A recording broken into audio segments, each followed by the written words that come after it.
Good morning, friends. Once again, welcome to Water Resources Engineering class.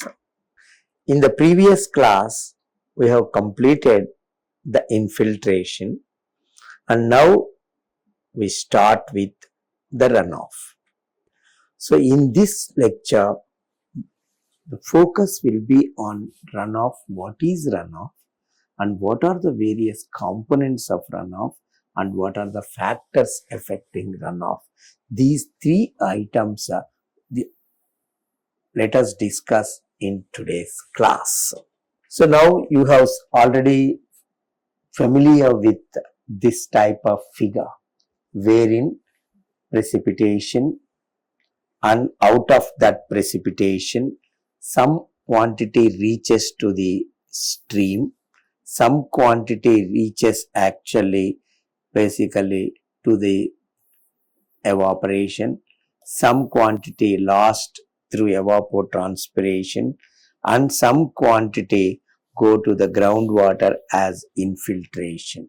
So like that, the precipitation is now divided into, for example, infiltration is one, which is now absorbed by the soil and percolating down into the ground surface and reach to the groundwater table. And similarly, evaporation is one, evapotranspiration is one, and depression storage is one, interception is one. So these are the various aspects. So all these losses, if we subtract from precipitation, the remaining part is what we call it as the overland flow, the through flow. These are the things basically, and next one is base flow. So these three are what we call it as runoff. Please see that the parts of overland flow, through flow is also called as subsurface flow, and base flow. These three together we call them as runoff. Runoff is the portion of the precipitation, you understood? Portion of the precipitation that flows over the land surface and eventually reaches to the river, because whatever water that flow on the surface of the earth, it has to finally reach to the streams, lakes or oceans finally. So this is what we call it as runoff, and it is a very important component of the hydrologic cycle. Normally, when this runoff will occur, if suppose the rate of rainfall or rate of precipitation exceeds the rate of infiltration, then only the runoff occurs. If suppose when a storm occurs, most of the water naturally will be absorbed by the soil and it will go as infiltration, and at that time there will be no runoff. But after some time of the storm, naturally the soil gets saturated and naturally the water infiltrating into the earth surface is very less. So most of the water flow on the surface, and that is what we call it as runoff. So runoff represents the key component of the hydrologic cycle, and it is very critical for understanding water resources availability. Whatever water resources that are available to us is mainly the surface water, and at the same time, if suppose the same water resources, if suppose more and more water is coming, naturally it leads to floods only. Forecasting of the floods, and at the same time how best we can manage the entire watershed management, we will take it up in this topic itself slowly, but these are the main things. Water resources availability is our first point, flood forecasting is number 2, and watershed management is number 3. These are the main reasons why we are studying the runoff component. So what are the components of runoff actually? The runoff is having three components. One is what we call it as surface runoff. The other one is subsurface runoff, which is also called as interflow, and third one is base flow, which is nothing but groundwater flow. Now once again repeat it. Surface flow, that is number one, surface runoff. Number two is subsurface runoff, which is also called as interflow, and third one is base flow, which is called as groundwater flow. So total runoff actually consists of three components: surface runoff, subsurface runoff, which is interflow, and base flow, which is called as groundwater flow. Now let us define each of the things one after the other. The surface runoff. Surface runoff means it is overland flow. The water that is flowing on the surface of the earth is what we call it as surface runoff. This is the water that flows over the land surface after the soil has been saturated. When the water flows on the surface of the soil, actually only when the soil becomes saturated. Till the soil becomes saturated, it only absorbs. So that means infiltration goes on. Only thing is, once the soil saturates, automatically the runoff starts. The surface runoff starts. So it is the overland surface flow that occurs after once the soil has become saturated actually. Next, it is the most visible and immediate form of runoff. Normally, when always whether it is any storm that occurs, what we see on the roads or on the streams, everywhere, whatever the water that flows on the surface of the earth, which is visible to us, that is what we call it as surface runoff actually. And this surface runoff is responsible not only for fulfilling the water requirements of whether it is irrigation or whether it is drinking water, or basically, and it is also responsible for flooding and soil erosion. Then what is interflow? The interflow is also called as subsurface flow. Subsurface flow means it refers to the water that infiltrates the soil and moves laterally. This is very, very important word. It doesn't go vertically. So whatever water that enters into the soil, it just laterally it flows. Then if you take it, this is the ground surface actually. Whatever water that comes here, and if suppose it flows here, we call it as surface runoff on the surface of the earth. Suppose if it goes down and it flows here laterally, so just beneath the surface of the earth, this is what we call it as interflow. Interflow is only lateral flow. It is not vertical. It just penetrates to the surface and flow laterally. Then we call it as the subsurface runoff. Naturally, this happens in the unsaturated zone towards the stream. So this lateral flow slowly reaches somewhere, depending upon the topography of the land, somewhere it joins some stream actually. It contributes to stream flow relatively soon after the rainfall, but later than surface runoff. The surface runoff, which is very fast, it flows on the surface of the earth and it reaches to the stream depending on the topography. Whereas subsurface flow means it just penetrates into the ground but flows laterally just beneath the ground and reaches to the stream actually. And it is influenced by the soil structure, slope and vegetation. These are the three factors. Then what is the third component? Base flow. Base flow is nothing but the groundwater flow actually. So base flow, when it will happen actually, this is the delayed flow that comes from the groundwater actually seeping into the rivers. So naturally, whatever water that infiltrates vertically into the soil actually and reach to the groundwater, but groundwater also moves actually. It won't stay at one point. So it moves, but slowly it moves. It takes years actually to reach a stream actually, to reach a river. It may take long time actually. Surface runoff, fast it will reach to the stream, whereas subsurface runoff a little bit delayed than surface runoff. Whereas the base flow, it reaches to the rivers a long time actually. So it percolates deep into the ground, reach to the groundwater table, and there actually it moves along with the groundwater. Depending upon the terrain there,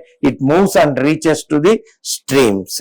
So finally, what are the components of runoff? Number 1 is surface runoff. Number 2 is subsurface runoff. Number 3 is base flow.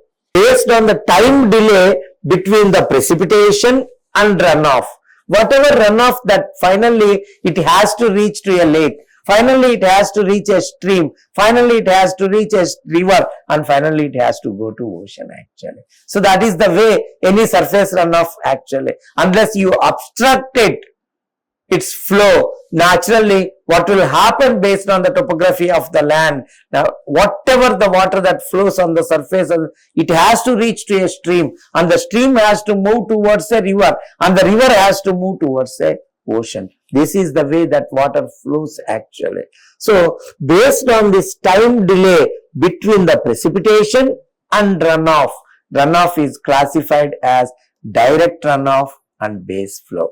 Now, instead of 3 components, we made it into 2 components, direct runoff, base flow. Previous one what we have called surface runoff, subsurface runoff, base flow, 3. Now, I divided them into 2 only based on the time delay between the precipitation and runoff. So, direct runoff. What is direct runoff? It is that part of the runoff which enters the stream after precipitation, includes surface runoff and interflow. So, previously what we talked actually, surface runoff. Then next one is subsurface runoff, base flow. These are the 3 components. Out of the 3 components, the first 2 components together we call it as direct runoff. So now finally what I mentioned, direct runoff, base flow. What this direct runoff consists of? It consists of surface runoff, it consists of interflow. What is the basis for writing the direct runoff? It is the time delay between the precipitation and runoff actually. That is the thing. And this is also, this direct runoff is also called as storm runoff. Storm runoff means direct runoff. Direct runoff means surface runoff plus subsurface runoff. Then what is base flow? Base flow is nothing but the delayed flow that reaches to the stream essentially as groundwater flow. So this base flow is nothing but the groundwater flow actually. Now our focus actually is on this part. What is water year actually? The water year means in any year from June 1st to May 31st is called as water year. Now, how you classify different streams? The different streams can be classified as perennial stream, intermittent stream, ephemeral stream. Any stream, any river, anything which is flowing can be classified as perennial stream, then intermittent stream, then the third one is ephemeral stream. What do you mean by perennial stream? Perennial stream means always carries some flow. Throughout the year, every time it carries some flow and it has considerable amount of ground flow. Naturally, when it is having continuously throughout the year flow is there, automatically it contributes to groundwater flow actually. Whereas the intermittent stream means it may dry for some months. In a year, some months actually it may basically be dry and it has limited contribution to ground. When it is dry, what contribution it can make to groundwater? Zero. So that's why if it is continuous all the months, if it carries some flow, it is perennial. Only in certain months it carries and certain months it is dry, we call it as intermittent stream. And then what is ephemeral stream? the stream that becomes dry soon after the end of stream flow. So suppose one rainfall has occurred, that's why the stream flow has occurred. Then after that, the rainfall ceases. After the precipitation, naturally again it becomes dry. Such a streams are called as ephemeral streams. Mainly the drainage things actually which we see at near our houses. So only when the rainfall is there, suddenly we see the runoff. Once the rainfall ceases, after half an hour, if you observe there, nothing is there. It is as good as dry. So it doesn't contribute anything to groundwater. So that's why the streams can be classified as perennial streams. Perennial means throughout the year the flow is there. Then such type of streams contribute water to groundwater flow. Whereas the second one is intermittent streams. Only part of the season or part of the period, naturally they will be carrying flow, and part of the months they will be dry. Such type of things are called as intermittent. What is ephemeral? Only when there is rainfall, then suddenly the flow will be there in a stream like runoff you can see. Once that ceases, you don't see, it is completely dry. Such one is called as ephemeral stream. And what is runoff coefficient? The ratio of runoff to rainfall is what we call it as runoff coefficient. So for determining the runoff from the rainfall, naturally our objective is what is runoff, because runoff is the thing which is useful for us. It is the available water for us.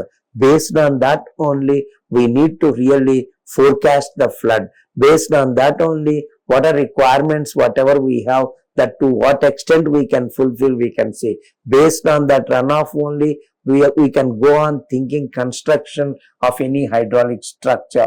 Based on that runoff only any hydropower station we can build. So that is the importance of runoff. So that's why we need to estimate the runoff properly. So before estimating that runoff, you should know what is runoff coefficient. Runoff divided by rainfall is what we call it as the runoff coefficient. And this runoff coefficient depends on the characteristics of the catchment. And we will come in detail about this in the next topic. So next topic is distinguish between an influent stream and an effluent stream. Influent stream and the other one is effluent stream. Now you see any stream actually that contributes water to groundwater. If the stream is contributing water to the groundwater, we call that as influent stream. Here if you see, the stream is contributing water downwards. It is contributing to the groundwater. Similarly, here you see the stream is contributing water to the groundwater. Such a stream is called as influent stream actually. Right? Influent stream means it loses water to the groundwater. That means from the stream, the water is lost and it reaches to the groundwater. That is the thing. What is effluent stream? Effluent stream means the water from the saturated zone, it goes into the stream. Water contributes towards the stream. Water is being contributing towards the stream. So the flow is towards the stream. The flow is not from the stream. Flow is towards the canal. Flow is towards the river. If that is the case, we call it as the effluent stream. In case of effluent stream, it gains water. The stream gains water from the groundwater. Whereas in the influent stream, the stream loses water and that water goes to the groundwater. So it all depends on how the water levels in the stream and how the groundwater levels are based on that. If the groundwater levels are very, very deep actually, then automatically from the stream only the water flows into the groundwater. If suppose the water table is higher, then in such a case from the groundwater water enters into the stream. So that is what the difference between the influent stream and effluent stream. Now coming to the factors affecting runoff. An excellent question in this particular topic actually. What are the various factors that affects the runoff? The various factors that affects the runoff depends on, there are climatic factors, there are topographic factors, there are soil type of soil factors, depending on the soil thing, depending on the vegetation, and of course some human induced factors. So these are the main factors. So for any runoff in any watershed, it depends on the combination of whether it is climatic factors, topographic factors, soil factors, vegetation factors, and human induced factors. Let us list out all the things systematically. I have listed out 9 factors which affect basically the factors affecting the runoff. Number 1 is rainfall characteristics. Number 2 is infiltration capacity. Number 3 is soil conditions. Number 4 is vegetation. Number 5 is topography. Number 6 is drainage network characteristics. Then number 7 is antecedent moisture conditions, which is very important, and groundwater table, and last one is human activities. So these are the 9 characteristics on which the runoff is being affected. Let us see quickly one after the other. The moment I say rainfall characteristics, what are the important things in the rainfall characteristics? One is intensity, second one is duration, third one is distribution, fourth one is type of rainfall. The same thing we have listed here: rainfall intensity, rainfall duration, rainfall distribution, rainfall type. Depending on these, how the runoff is going to be affected, we have given. The more the intensity of the rainfall, the more the runoff, because the intensity is high, so naturally the infiltration capacity exceeds the infiltration capacity of the soil, so runoff will be the more. The duration, automatically the soil becomes saturated, naturally you can see more runoff. Uneven distribution. Uneven distribution means that the place, if the rainfall is very high, then naturally you can see localized runoff there. And rainfall type, for example, if it is convective precipitation means a short term precipitation with high intense precipitation, runoff will be very high. So if you see rainfall intensity, rainfall duration, rainfall type, and rainfall distribution, based on that you can define how the runoff is going to be. Coming to the infiltration capacity, naturally whenever a storm occurs, first thing is infiltration takes place. So only when the soil becomes saturated, the runoff will be there. That's what will. So how fast that will be done, that all depends on the soil texture. Whether it is a sandy soil, so sandy soil means more and more infiltration. In such a case, runoff will be very, very less actually. And if it is a compacted soil, then runoff will be very high fast actually. So it depends on what is the moisture that is present in the soil. Depending on that, the runoff will be changing actually. Then soil type and conditions. For example, you take permeable soils. Permeable soils means it allows water freely to flow into it. Such type of soils, runoff will be very, very less. Impermeable soils, for example, like clay, so it won't allow water to percolate down into it. So naturally, mostly it will be surface runoff only. Then saturation. Suppose the entire soil becomes saturated, all the pores are being filled with water, then naturally surface runoff is more actually. Then soil crusting or compaction. The more the compaction you do it, more hard it becomes, the runoff will be more actually. The vegetation and land use. For example, vegetal cover, if you have it, so more and more vegetal cover, grass cover is there, then in such a case, the runoff will be very, very less, because the roots of the plants naturally draws more and more water, runoff will be less actually. Whereas in the case of urbanization or land use, the land use meaning is deforestation or urbanization, anything. In such a case, naturally the velocity of water is more, then runoff will be very high in such a cases actually. In that topography, how the shape of the catchment is, how the shape of the watershed completely it is. For example, if it is having steep slopes, whatever catchment, suppose for example you are taking, So this is the catchment and this is the stream actually. So this entire the water is flowing towards it.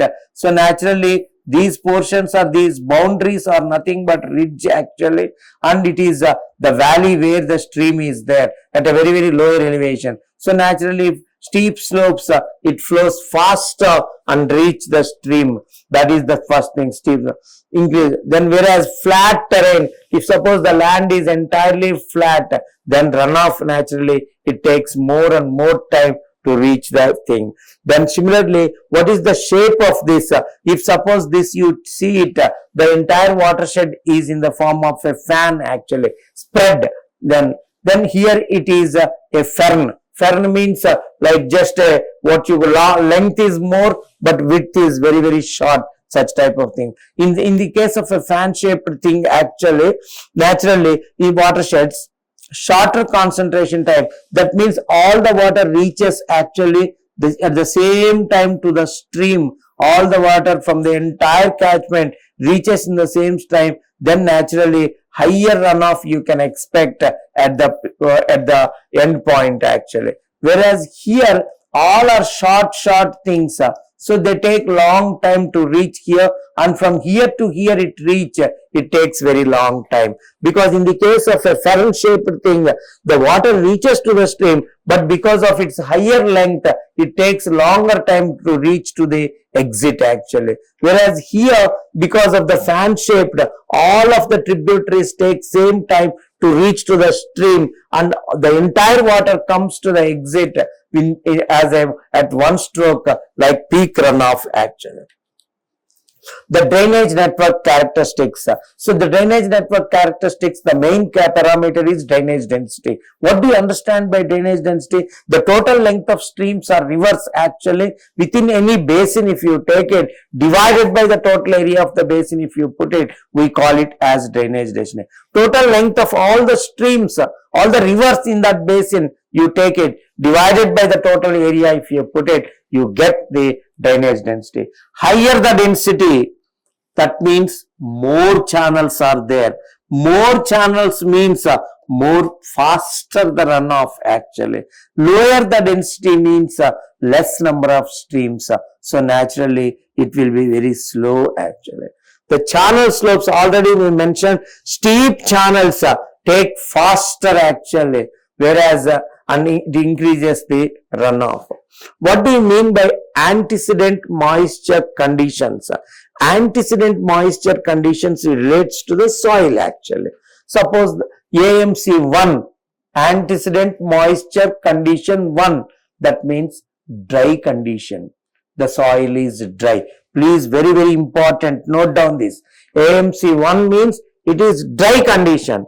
So naturally when it is dry, infiltration is going to be very high and runoff is going to be very less.